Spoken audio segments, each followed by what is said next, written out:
Microplastics pose a big risk in the environment, affecting marine animals and even humans. Recent studies show microplastics are in the air we breathe, the food we eat, and the water we drink. The plastic pollution crisis is more than what meets the eye. But what could we do against a threat that cannot be seen? Joining us this morning, we have Asia Pacific Project Coordinator for Waste Trade, Coleen. Salamat. It's a beautiful day. Coleen, good morning. Hi, good morning. Thanks for having me. Thank you for your time. Thank you for joining the show. Now, for the benefit of the viewers, what are microplastics?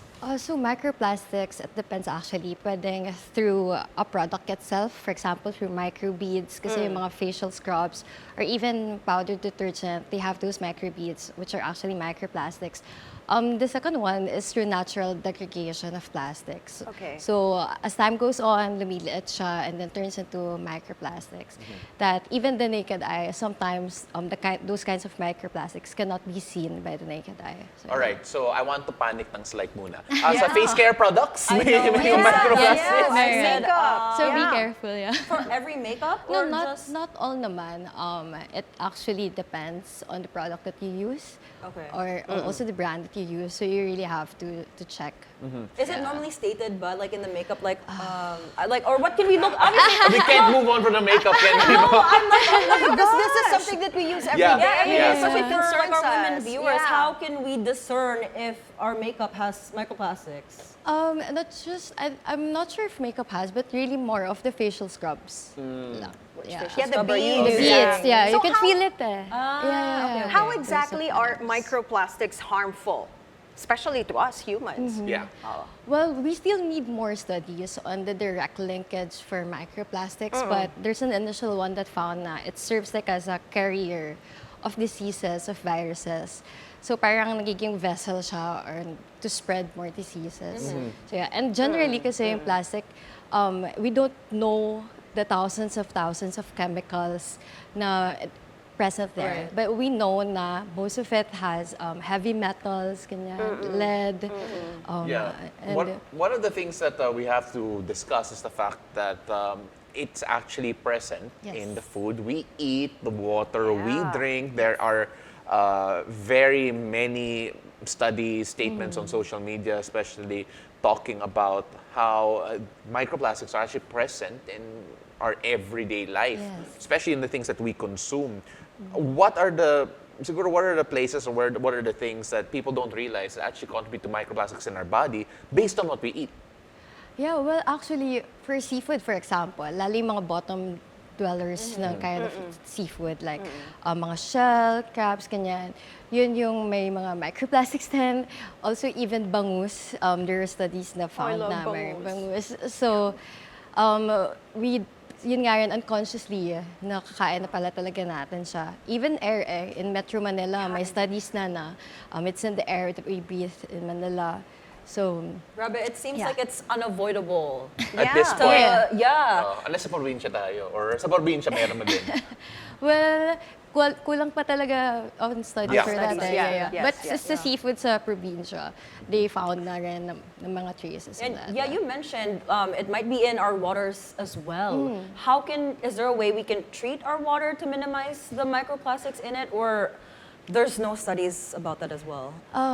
I think need pa yun more to explore because it's actually in the water bottles. Because the water bottles, about the pet bottles, Yeah. that because it's plastic, usually may leakage pa rin siya.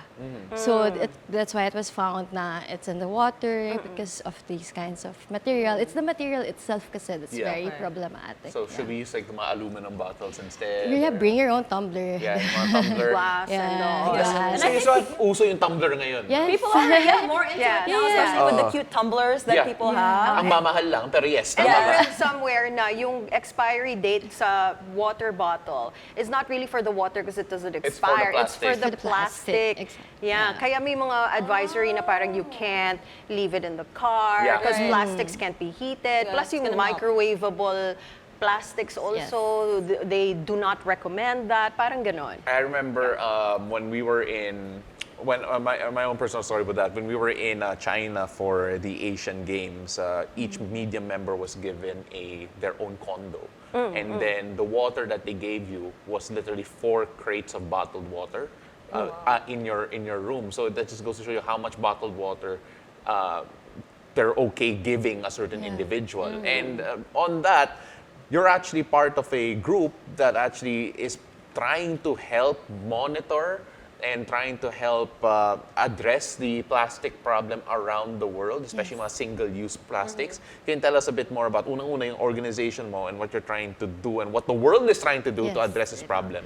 Okay, so us with Break Free from Plastic, we're actually a group of, we're a movement of 13,000 organizations working on the entire life cycle of plastics. And when we say entire life, from extraction ng oil and gas, because ito yung misconception na ang plastic basura lang, ganyan, problema lang ng dagat. No, plastic is 99% byproduct of oil and gas, plus thousands and hundreds of chemicals. And kami, we address it na not just there, but up to recycling. Kasi when you recycle it, there's minsan mas nagka-create pa siya ng more problem and more harm to the environment and to our health. And you talked about recycling just now. I know here in the Philippines, it's not as big as in the US, like I mentioned earlier, because in the US, most households, we have a recycling bin. Yeah. What can we do here as individuals to recycle at home? Yeah. Well, first is to segregate your trash. Nabubulok, hindi nabubulok, residual. Ito yung hindi talaga na-recycle at all. Supposedly, yun lang yung dapat nag-end up in the landfill. And last is on recyclable. Also, when it comes to recyclable, iba yung, for example, a PET bottle. Hindi 100% of the PET bottle could be recycled. Yung white, yung transparent part lang. But like the sachet and then the rim, that cannot be recycled. So recycling is really not the solution. It's really more of reuse systems, refill systems, or other kind of systems that is not single-use, not linear. Lahat kasi right now, linear pa yan eh. Like, isang use lang, tapon agad. We're still at a very disposal kind of society. Right. Yeah. And actually, you know what I love about hotels now? When you check in, especially here in the Philippines, they're making an effort now to reduce single-use plastics. So most of the time when you check in, they have glass water bottles, even their amenities. Yes. Yeah, They're I mean, mostly- this also feels like a bit of a cultural problem dito sa Pilipinas, yung sa single-use plastics. Because I remember growing up, I used to drink soft drinks sa plastic bag na may plastic straw, di ba? Oh, but in fairness, I don't know why. Baka nga it's the microplastics, but Coke and like Sprite and all that tastes better in the supot. It does. There's a difference. I have a vlog about it. I will post it. So I'm just saying, it's a microplastic, so I feel like so many. Maybe, but no. I mean, like, is it a cultural thing? Because we talked about a while ago about how there is no national law on single-use plastics, if I'm not mistaken. Pero I believe LGUs, many LGUs in the country, actually have it, but then wala pa na national scale. I believe the Congress has a resolution, but the Senate does not. So just how far are we, sa palagay mo, in terms of addressing yung situation na to? Well, we were almost there. Actually, like you said kanina, at the lower house, nagpasa na sila ng bill. I think that was in 2021.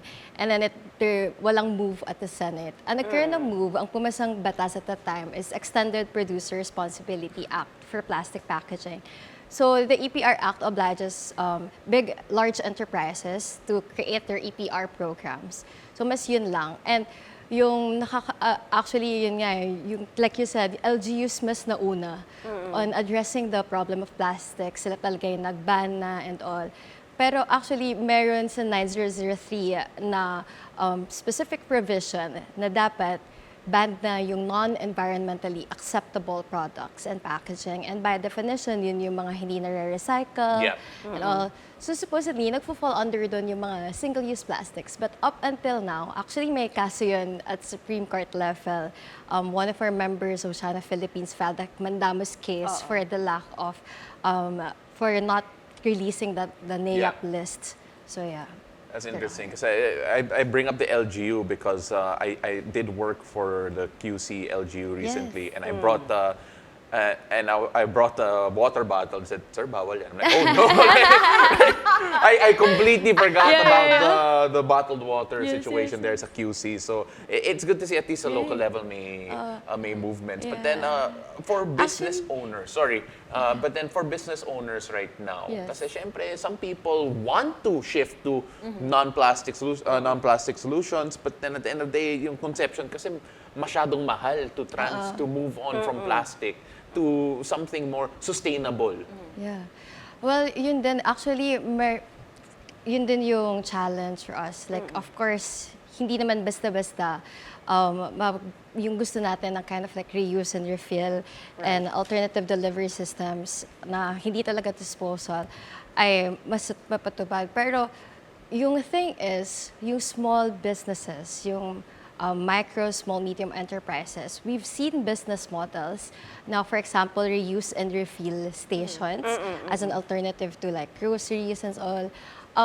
Technically, nag-exist na rin yung mga these kinds of solutions kasi, di ba dati, wala naman single-use plastics. Like, I don't know if nakwento na lola at lola nyo na parang dati as in refilling yung mga sari-sari store, magdadala ka ng sarili. Yes. So, Ba't mo alam? Our lolo and lola. That's what she said.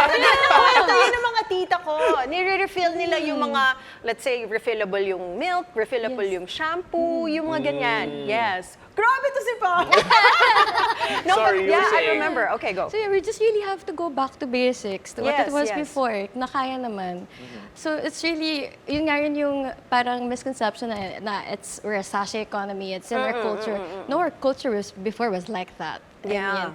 It's really, when you look at our indigenous roots, it's very environmentally friendly. Yes. I mean, pero yun nga, with the corporations, lalo na pumasok yung mga multinational corporations, sila yung nag-bring in ng sachets. Like if you see in the commercials, it's so intense na parang you have to purchase this, mas babango to, mas babango yan, mas effective to, mas effective yan. So that drove up yung that kind of consumer behavior. Yeah. And it makes it so practical kasi, the sachets, the packaging, right? So, can you give us like simple, practical ways to help address this microplastics problem? Something that we can do now in our homes, in our workplace, di ba? I think in our homes, yun nga, una sa lahat, to segregate your waste. And other than that, when you go to grocery, bring your own. As simple as bringing your own bayong or tote bag, bringing your own container, kanyan. Which is actually frustrating kasi minsan yung mga businesses, ayaw nila yung nagdadala ka na ng baonan mo. Like, you're doing your part, pero sila, at the other hand, they're parang ina-avoid pa nila yon. So, also for businesses to like be open to that, give incentives when people bring their own containers. Yes. Because nangyayari na yung mga ganun practices, like they give incentives to that. And that's the thing, may mga ganun na ngang business models. Like, it's easy to follow because it's been existing for so long. Not just for groceries, but even for cafes. Some cafes, the one in La Union, they don't offer yung take-out containers. You really have to bring your own if you want a to-go coffee. So, yung mga ganun klaseng initiatives. And actually, in Break Free from Plastic, we're also doing plastic-free campuses. We have a toolkit for campuses to go plastic-free. That's good. I think lots of universities now in the Philippines are also practicing it, even with the lack of, again, the national law to ban single-use plastics.